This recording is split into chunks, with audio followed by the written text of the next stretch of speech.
আসসালামু আলাইকুম।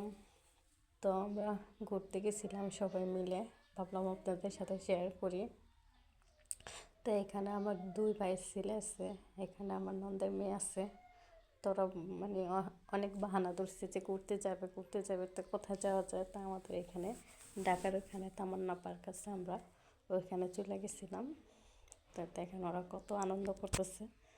তো ভালো লাগে এরকম মাঝে টাঝে ঘুরতে গেলে, অনেক আনন্দ। মনে হয় আমার হাজব্যান্ডও ছিল, তো গেছে, আমার দেওর ছিল, আমি, আমার ভাবি, আমার ছোটো বোন, শ্বশুর শাশুড়ি সবাই মিলে আমরা এখানে ঘুরতে গেছিলাম। তো তো ওরা ঘুরতেছে, অনেকটা ভালোই লাগতেছে। তার মাঝে আমরা আবার একটু দোলনায় উঠে নিলাম, আমার ভাই ছিল এখানে। তো এই তো আমরাও একটু ঘোরাঘুরি করতেছিলাম। তা আল্লাহ হাফেজ, সবাই ভালো